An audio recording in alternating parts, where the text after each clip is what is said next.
Hello guys, welcome back to another video. My name is David, and as you can probably tell by this fancy camera and the nice quality, I've upgraded my setup. So I bought this really nice microphone off of Amazon. I think it cost me like $40. It's like a podcasting mic, so hopefully it looks more professional. Maybe I'll turn this into a podcast, who knows. And I'm using my iPhone to record, which before, if you notice in the videos, it was how I used to record myself. So slowly making some changes, trying to improve the quality of my videos, and I'm having a lot of fun. You guys have been amazing. Also, thank you so much for 100 subscribers. This is actually insane. The fact that 100 of you and more have decided to subscribe, and people I don't even know, is amazing. And it's the first time that happens to me. It's my first time kind of creating content on the internet, so it's really fun. And yeah, you guys are awesome, and the comments you guys sent are really sweet sometimes. Well, most of the times.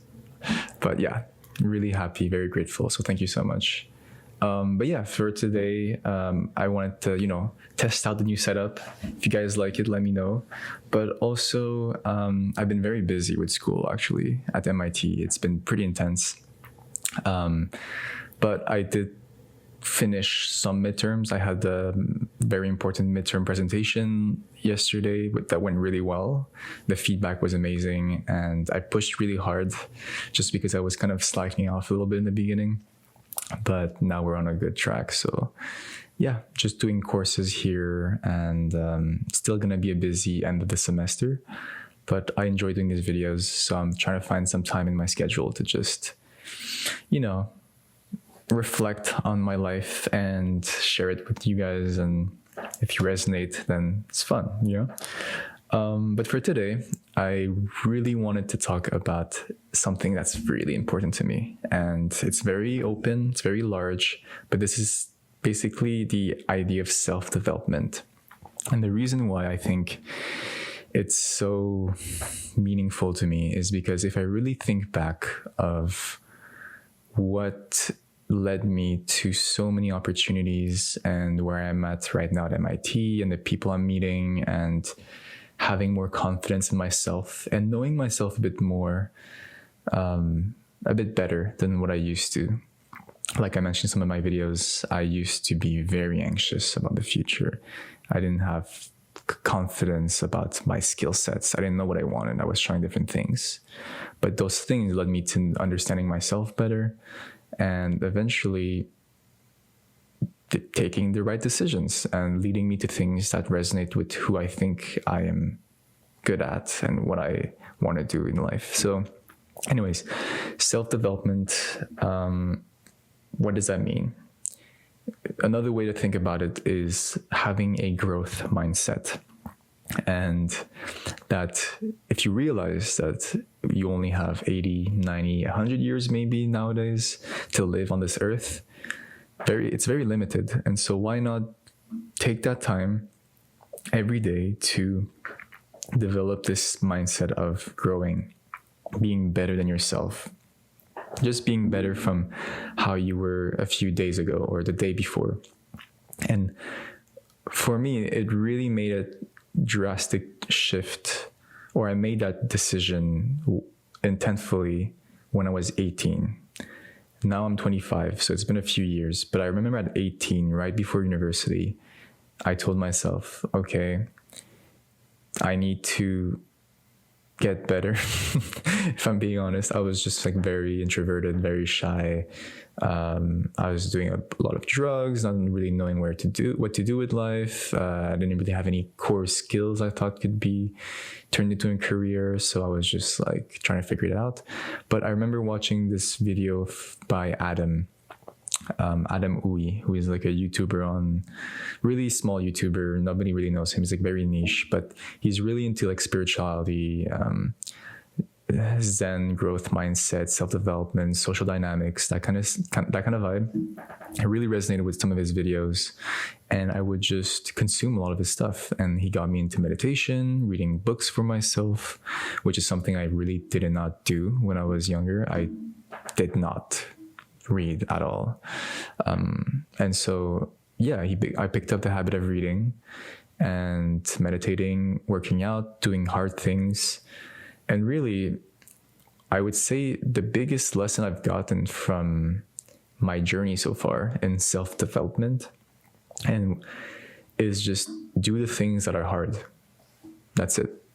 And I think that's how I'm going to tell this video is the good comes from the hard, which basically means that you will get benefits out of things if you do the difficult things today.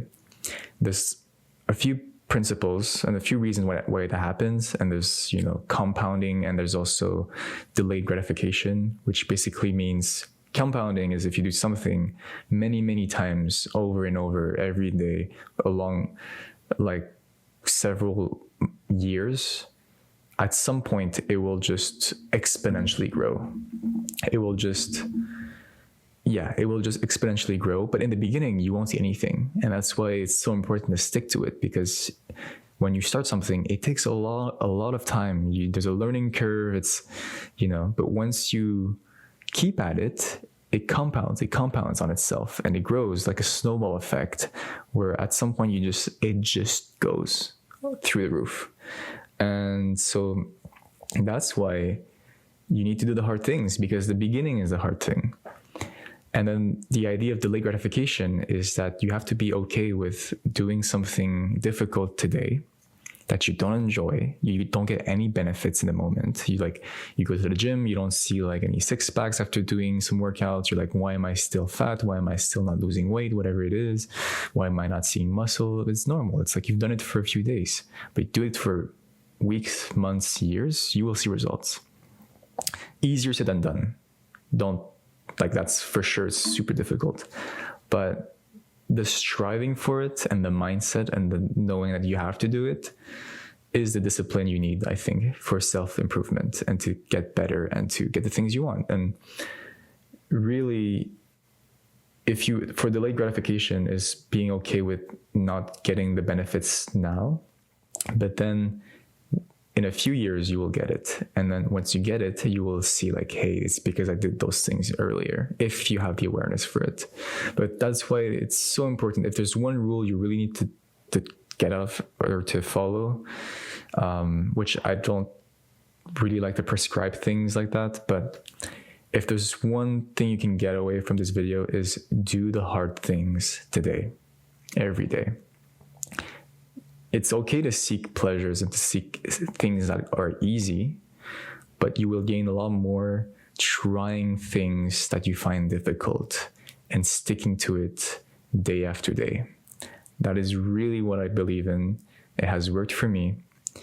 Meditation is an example. I mean, it's always difficult for sure. But the idea of doing it, because if you think about meditation, everything is it's just about sitting down and not doing anything. That's it. Sit still and don't do anything. Don't look at your phone. You can think, for sure. Thoughts are going to come, but address them and keep going and try to not think. You really want to avoid, but it will happen. But it's a fight. It's difficult. And that's why it's super difficult, because you're in a room with yourself and your thoughts and you have to face them.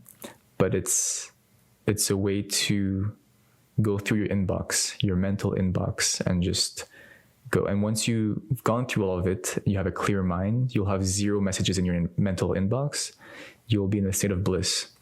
And so things like that are very difficult to do. Working out, nobody loves working out. Reading books, nobody loves reading. I mean, you can learn to love it, but it's still like a mentally exhausting thing. Watching a TikTok is so much easier, and that's why I try not to go into that. Like short form content is kind of, there's some pros and cons from it. It's good for discovery, but I think it can also be a bit, if you consume it too much, it can be bad. If it leads you to great people and great content, amazing. But if you consume it just to consume it because it's easy dopamine, yeah, not the best. So you want to seek hard things, and usually the hard things are things that are long, things that take a lot of time to digest, things you won't get right away. It might be podcasts, long podcasts where you need to go back to because you need to really understand something over and over, or a text or a poem that you've read that you don't really grasp because it's so complex and not obvious, but then each word really holds meaning and you go back to that. Relationships, friendships, they take a long time. You can't just be gaining trust takes a long time. So if you're looking for a potential business partner or potential like mate for life, like if you're looking for the love of your life, like it's gonna take some time. You need to be with that person, you have to understand that person, live with them, share and grow, and people change, so you need to kind of be okay with adapting. And so it's very difficult, but if you seek those difficult long-term things, you will get beneficial long-term results. And yeah, but you can only do it now.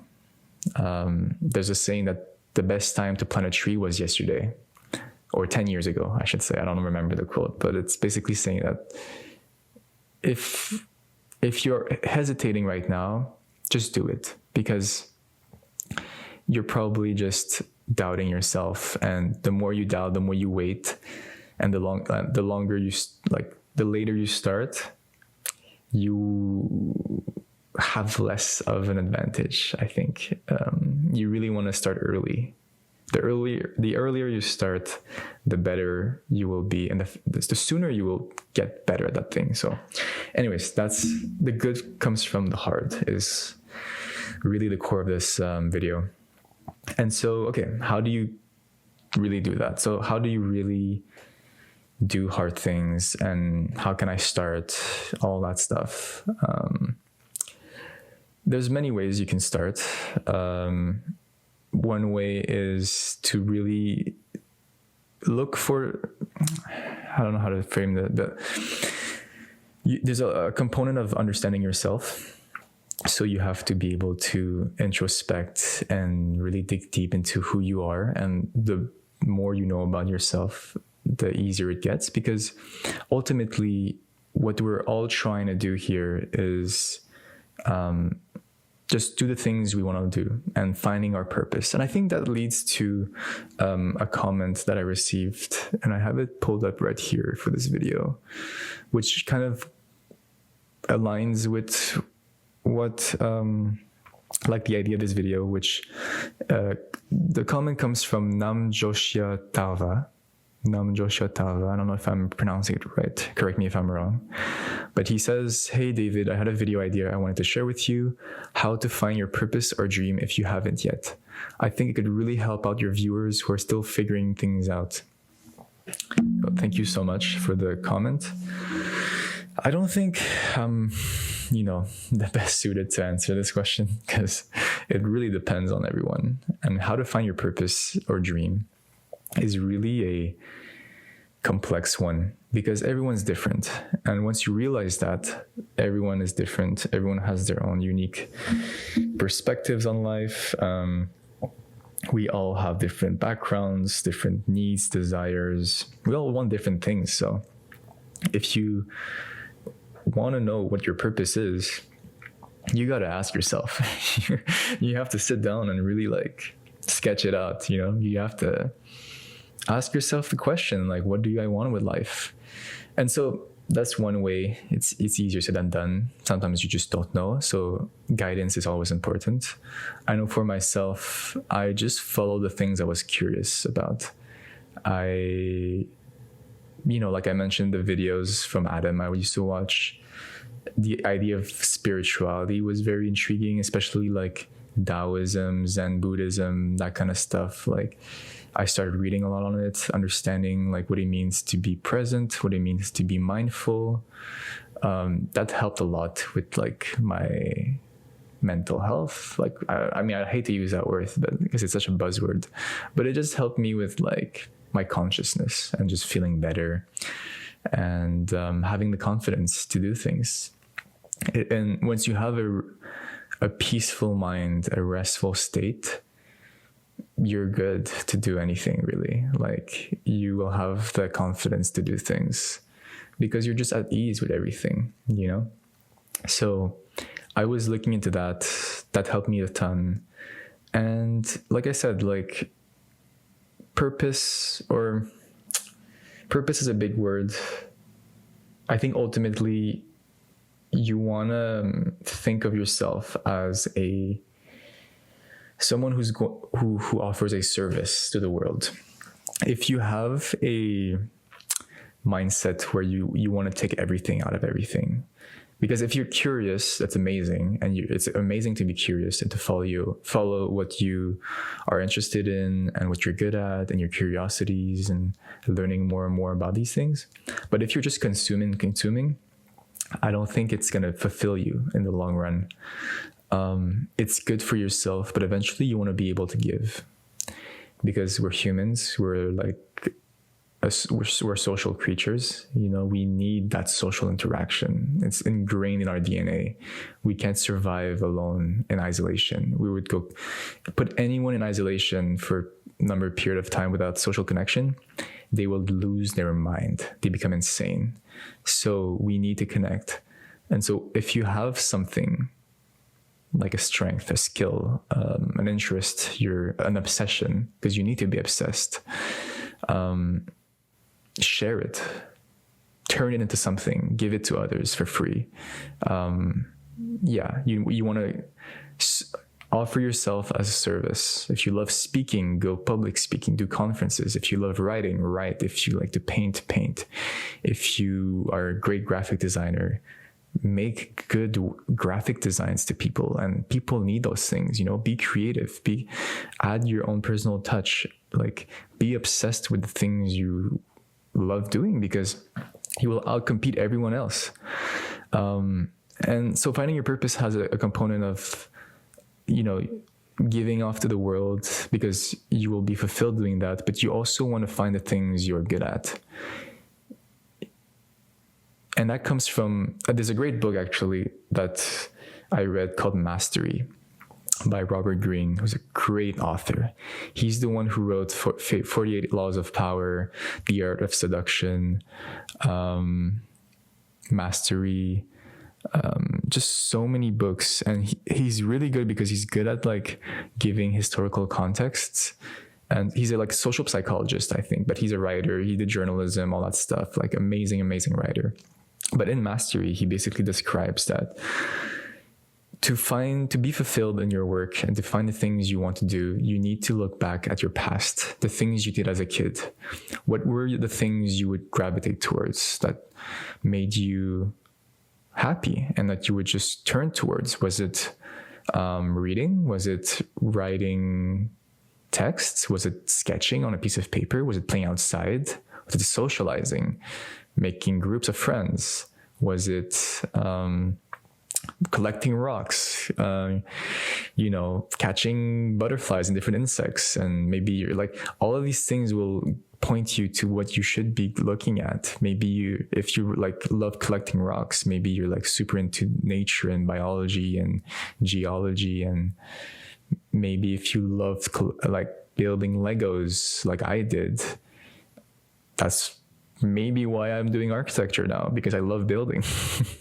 I love creating forms and shapes and crafting spaces and playing with materials, and so really look deep into what the heck you did as a kid and just follow with that. And so I read that book when I wasn't studying physiology, and that's the reason why I switched into architecture, because I was like, hey, I need to be doing something that involves sketching and drawing and creative stuff. And so finding your purpose is also comes from understanding yourself really well. If you don't understand yourself, things will be difficult, because you will not be in alignment with what you are as a person. You want to be authentic. You want to be real. You want to be transparent and honest with yourself, that like, hey, this is who I am. And it's difficult because you need to be,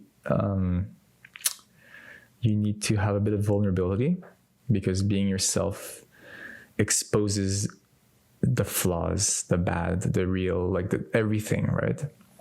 But if you're authentic with yourself, you will also grab people that resemble you or resonate with you will gravitate towards you. And that is the key. Is you want to, as you're doing this, you will also develop a tribe or a group of people who think the same way you do.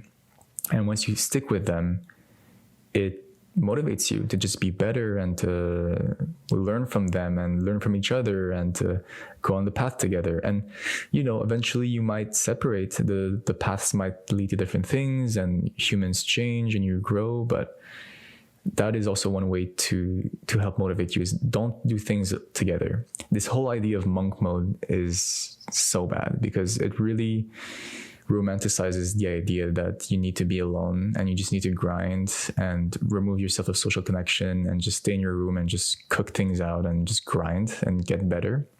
It doesn't work like that. You will be depressed, you will be sad, you will just give up, and it's just bad for like young men especially. Like, you don't want to do that. You want to put yourself out there, share with people, articulate yourself, read books, learn about yourself, and be curious. Be genuinely curious about people. Ask them questions. Learn about what they're doing. The more curious you are, the more fulfilled you will be. I think that is what I believe in, is you need to develop this growth mindset of, there's so many amazing things you can learn in this world. Just go out there and learn it. That's really what I believe in. And I've noticed the people who are older than me, who I've seen are the happiest and have the best life, because they're happy, they're wealthy, and they're low stress to some extent. Stress happens to everyone, but at least they're happy and they're wealthy. And they're just doing the things they love. That's the main thing, is they're getting paid for doing what they love. Is that they are just so obsessed with their work. Like, you could remove the money and they will still do the thing they love. And paradoxically, they will get wealthy again, because like, if you do something you love and you're good at it and people want it, the world will give you in exchange wealth. So, but the key thing is obsession. And a lot of people talk about work-life balance. I think it's total bullshit. I don't think you can be,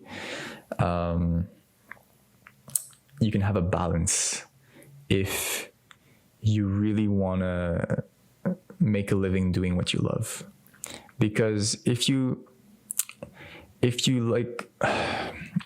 treat yourself as, okay, I'm just going to do this for this amount of time, you're limiting yourself. You're really telling yourself like, oh, like I can just have this in small doses, and then you'll just be mediocre. If I'm just being honest, you'll just be like living like everyone else. And so, but I'm not saying like you should just obsess over it and neglect your whole life and just neglect your family and your friends. No, that's not what I mean by work-life balance. I just mean that if there's something you love doing, or you're very curious about it, why not obsess about it? Just go deep in it, see where it leads you, and just start making and creating and learning more about that thing and sharing it with others. Like I mentioned, service, like offer a service that boils down what you've learned in some form, in some shape, and really see where it brings you. Then you will see that like, hey, being obsessive is a superpower, because ultimately everyone is obsessed about a few things, but only a few actually go all in it. Because the best place to be in the world is to do something you just enjoy doing and you're best suited to do it. That's really why I think following your obsession is really good. And to be obsessed about something is just doing something that you're good at and that you've been doing for a long time. So looking at your past is important in that sense. So anyways, that's what I think. Big tangent.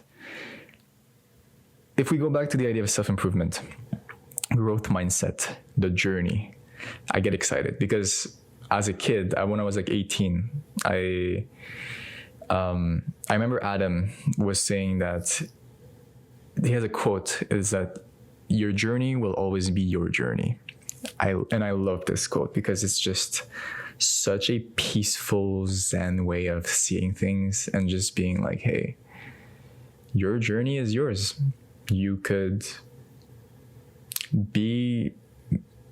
try something else, you could try something new, and you can mess up and restart and do something else again, but it's fine because it's your journey. The reason you're doing something new is because you're maybe curious about it and you're trying to discover something and you're trying to learn about yourself through that, learn about other things. There's nothing wrong with that. It actually makes you grow. And so your journey will always be your journey is maybe the best advice I would give anyone who's trying to get on this path of self-development, because it makes you realize that you are an individual who is unique, who has something inside that is just worth pushing out. And then you want to like maximize or just like see where you can bring yourself. You know, you want to get better at this thing, or you want to like work on your mind, work on your body, work on your relationships, work on your spirituality, your craft, you know, like all of these things. There's so many facets. It's like a video game. You're just like leveling up your stats, grinding it out, and it's part of the journey. It's part of the game. And once you realize that, it's like there's no competition. You really don't want to think of yourself like as competing against others. That is the worst mindset you can have. You want to be your own competitor. You're just competing against yourself and trying to be better than who you were before. And that's it. Just focus, stay in your lane, and just do your thing. Just get better than who you were before. It will make you so much happier than always comparing yourself. And especially now with social media, it's so easy to compare yourself. It's so easy to, that's the reason I uninstalled Instagram, is because you're constantly bombarded with other people who are extremely talented and have their things figured out sometimes. But for you, if you don't know, I would just say, just focus on yourself. You don't need to compare yourself. It's your journey. It's your life. It's going to make a much better story if you do the things you want because you did them, and then you can take ownership over your decisions and your stories. And so, yeah, that's really, really biggest advice is your journey is your journey. Just focus on yourself. Another thing I wanted to talk about is this mindset really resonates or kind of fits in with what I believe we should go back to. And it's the model that came from like the Greeks and the Romans and the samurais in Japan, which is a strong mind and a strong body. You really want to develop both. And they did it really well because the samurais were incredible warriors, like just the strongest warriors, so disciplined. They would learn martial arts and they would learn like the art of discipline and fighting and sword making and sword fighting.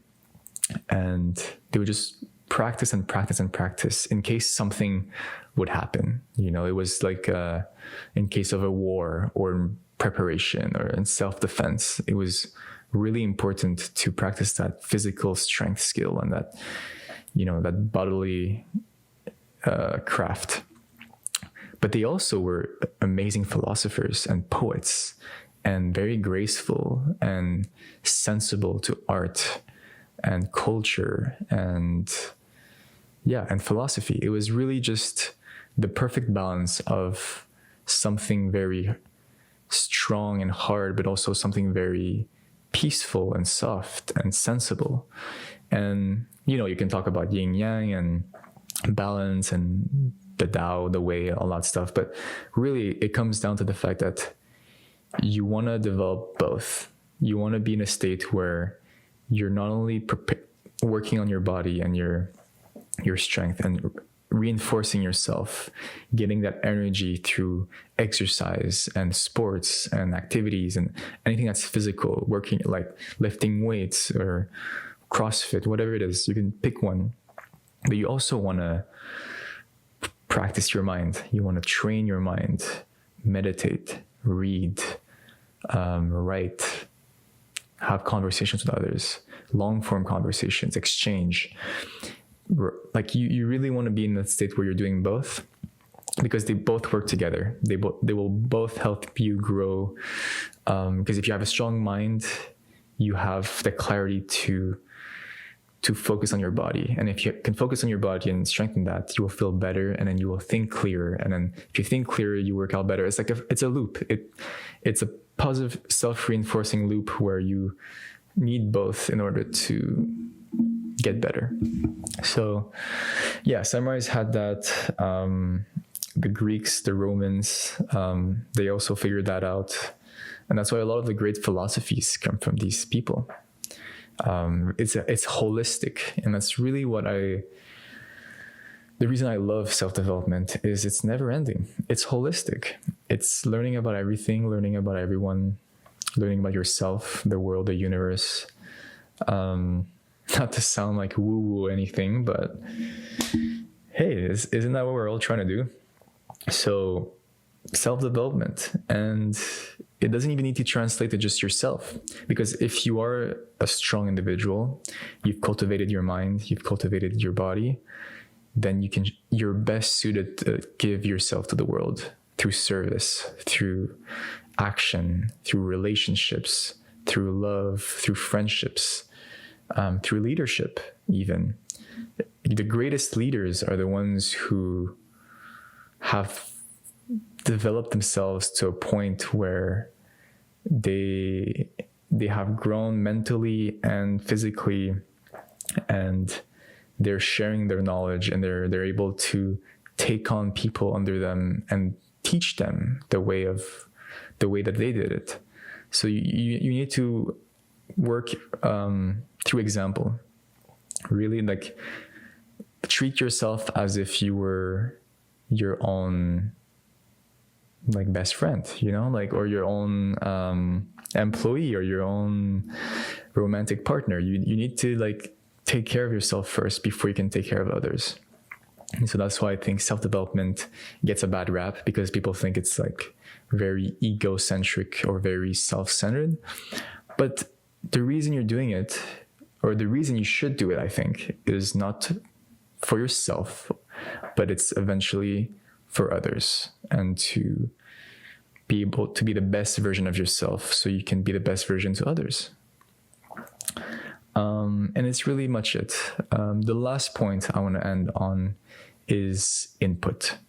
And it's all input. If you're struggling, you're not sure, like the comment I received about if you don't know what your purpose is or your dream is, and you're in a point where like, okay, I don't know what I should do to start.